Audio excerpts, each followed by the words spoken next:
Welcome to Discovery Tour by Assassin's Creed: Ancient Egypt.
Welcome to Alexandria, planning of the city.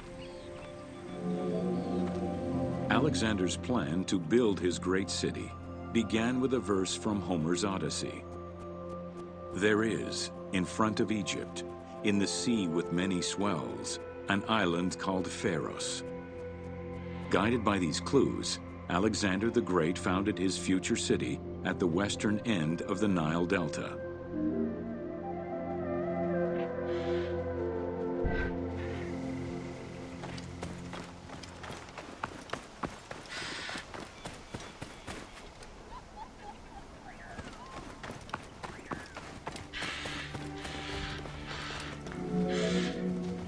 Though Alexander considered this location ideal for his great city, it presented considerable challenges.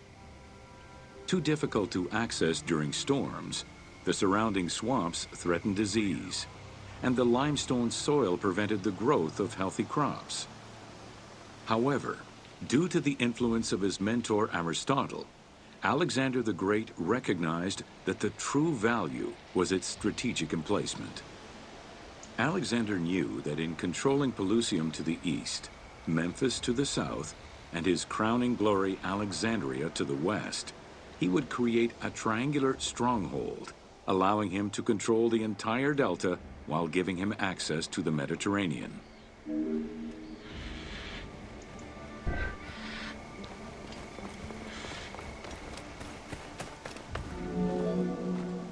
The Great Walls of Alexandria had a humble beginning.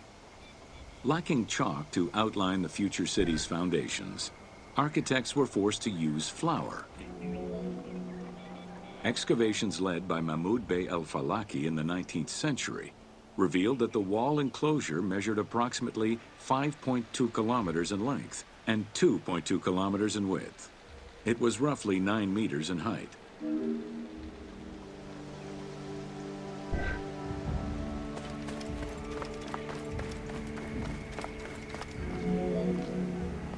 These formidable ancient walls would resist a number of attacks, including fending off the king of Syria in 169 BCE. It wasn't until 295 CE that they eventually fell to Roman Emperor Diocletian, and this only after 8 months of relentless assault.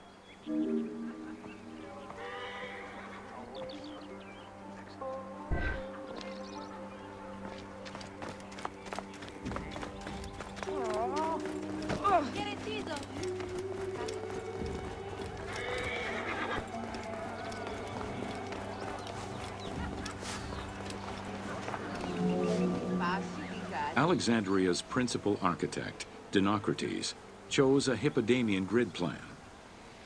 The grid maximized functionality, with wide, straight roads and canals running beneath them. Alexander recognized the military value of the city's design. The wide, parallel streets gave him optimal surveillance of the city while allowing the unobstructed flow of troops.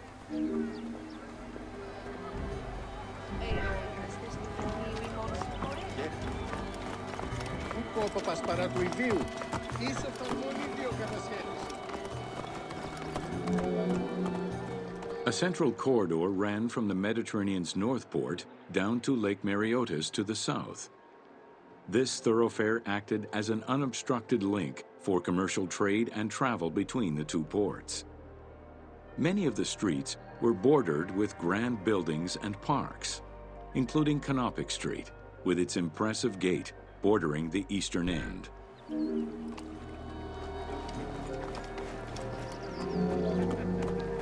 Alexandria was most likely built upon an already existing Egyptian village. Upon its completion, the Egyptians reviled the city, refusing to call it by its founder's name. Instead, they called it Raked, the building, as a mark of disdain, which was later Hellenized into Rakotis. Despite this, the name Alexandria would remain.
Πότε διδάσκεσαι Λάτιν? Είπα πρώην και εχθές.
Welcome to the Serapeum of Alexandria.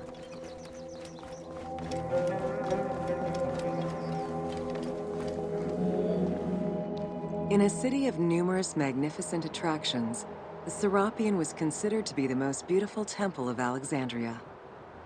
Located southwest of the city on a small hill known as the Acropolis, the sanctuary was constructed during the reign of Ptolemy III, upon foundations which had existed since the reign of Ptolemy I Soter.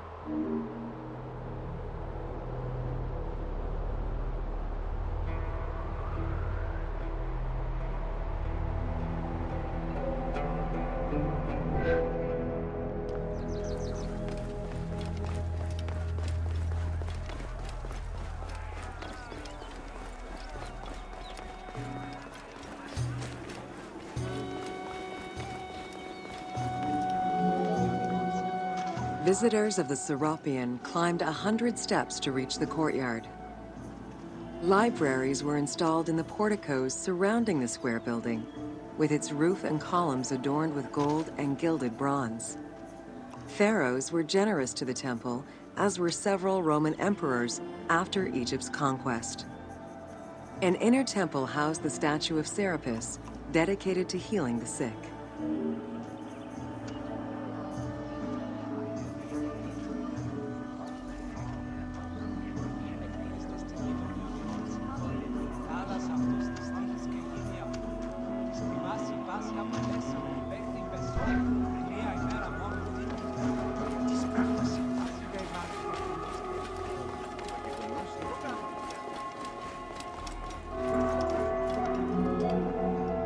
Since the 26th dynasty, Greeks in Egypt had gradually integrated the Egyptian cult of the Apis bull to their own rituals. With the establishment of the Ptolemaic dynasty, the cult of Apis was further integrated into Greek religion. During his rule, Ptolemy I chose to merge Egyptian and Hellenic gods into a syncretic divinity named Serapis. This name was the result of the amalgamation of Osiris and Apis. With this new deity, the Ptolemaic dynasty managed to accommodate similar belief sets for two different cultures, bringing about a new dynastic cult.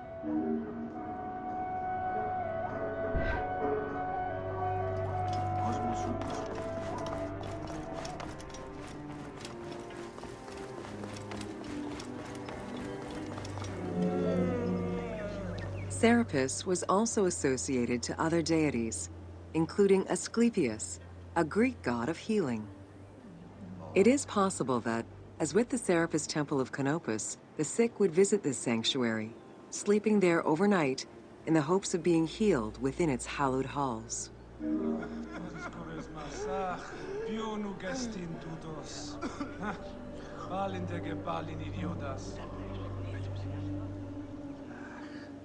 Αρκούντος κατεσχεμένος, κορέμια λιθώστα διάφτα, γύρι. Κοίτες, βέλτιστα πράξτα μετέρων. Πολίτης Χριστές.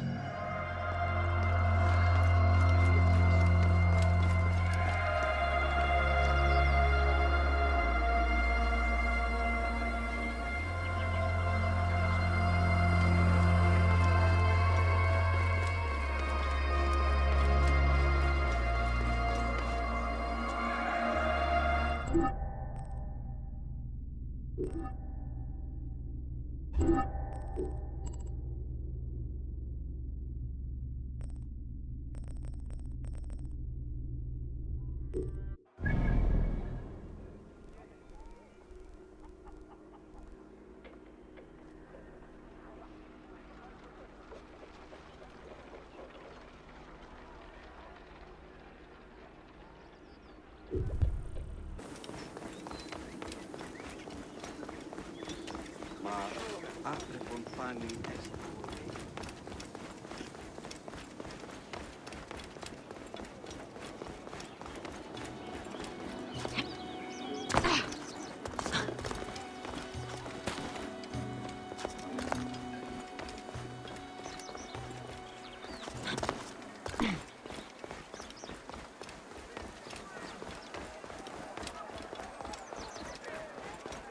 Αμάξα ελάβνης κακίστεως, αμέλισσον.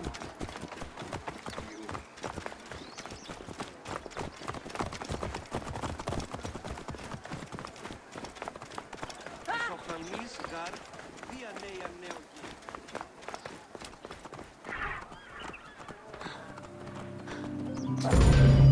Welcome to the Mouseion of Alexandria.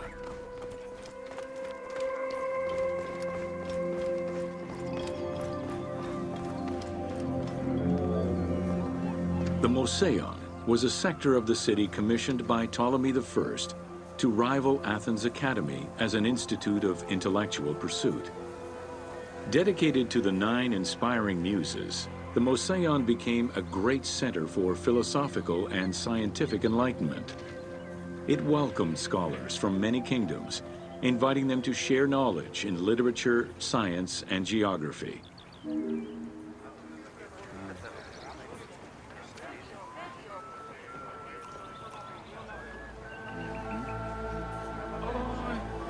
Πάλι ταύτα.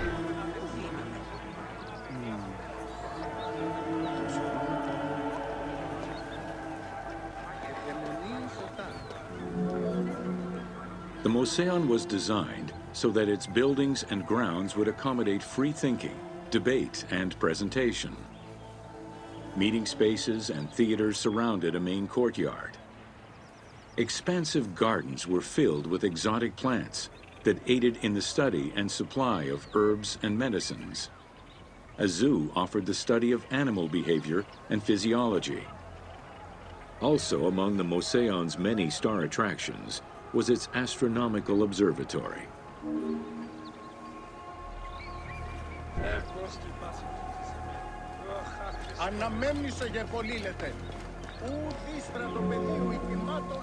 Herophilus was a physician who lived most of his life in Alexandria. He was able to perform the dissection of human cadavers on a large scale due to the permissiveness of the city in such matters. Among many other discoveries, he learned that the brain was central to the human nervous system. He also extensively mapped the blood system and measured the pulse with the aid of a water clock. It is reported that in his thirst to understand human anatomy, he performed 600 vivisections on live prisoners.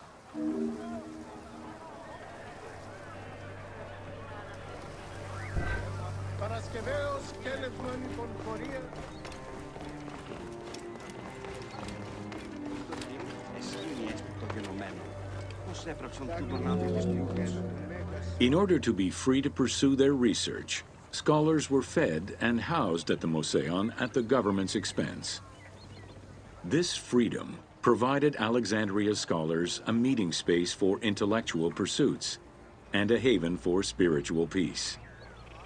Though nothing remains of the original Mouseion, it lives on as the legacy of our modern museums.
Welcome to the Islands of Pharis.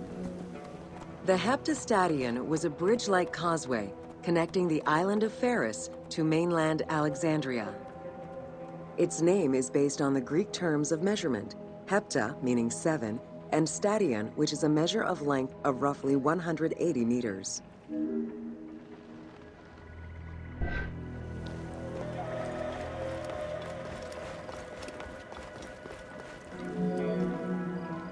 Since its construction would separate the Grand Port to the east and the Port of Eunostos to the west, it was designed with channels at each end.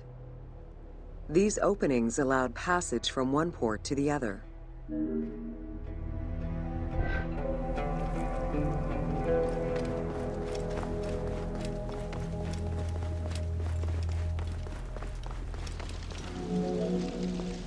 Along with creating separate harbors for the commercial and military shipping, the causeway served as a main aqueduct for the island's inhabitants.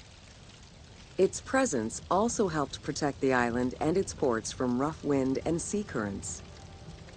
At the end of antiquity, the Heptastadion disappeared under layers of silt and soil, which formed an important sedimentary deposit.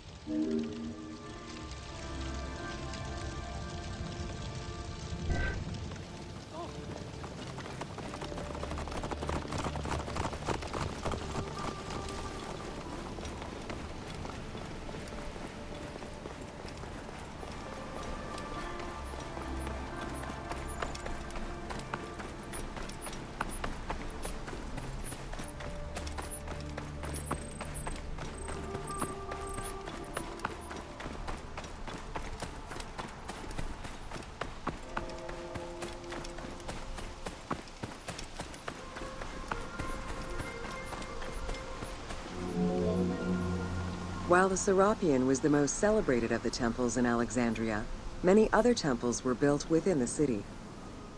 Most of these structures have been completely erased over time, and there is no way to discern how many existed. However, research of ancient papyri offer tantalizing hints as to the possible location of at least some of the temples.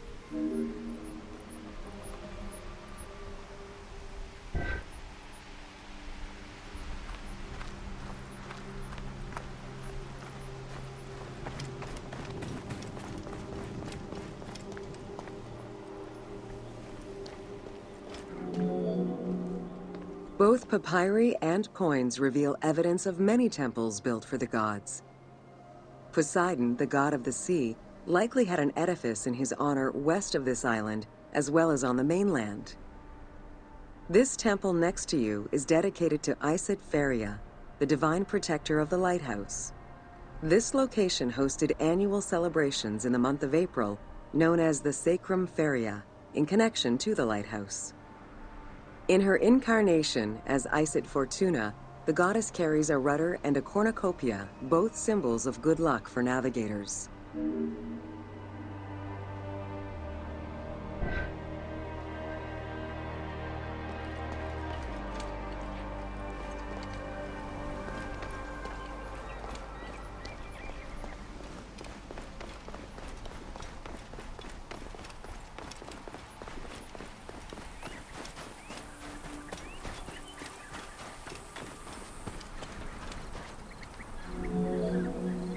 Considered one of the 7 wonders of the ancient world, the Lighthouse of Alexandria was a source of great pride for the inhabitants of the city. Construction began under Ptolemy I's reign and lasted 15 years. It was completed during his son's rule. Once completed, the lighthouse was dedicated to the gods for the salvation of those who sail the sea.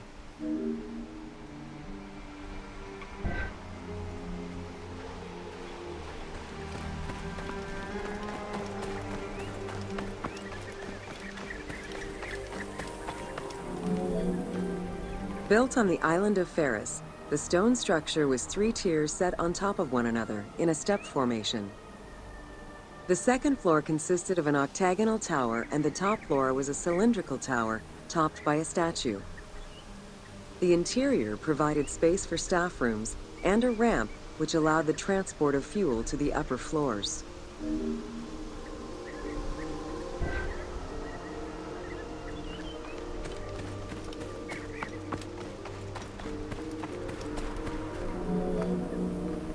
Essential to safe navigation through the rifts and shallow waters, the Pharos was a functioning lighthouse with a beam reportedly visible 50 kilometers away.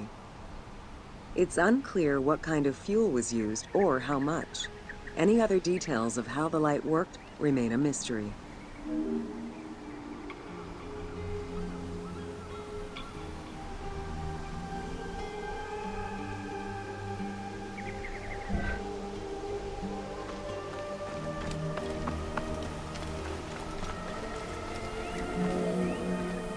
For several centuries, the Pharos was one of the highest monuments ever built by man. It measured roughly 110 meters in height, compared to the Pyramid of Giza, which was around 140 meters tall. Gradually, the structure was eroded by earthquakes and then completely destroyed in 1480 CE, when a fort was built over it. Archaeological excavations on the seabed have uncovered many blocks from the ancient building.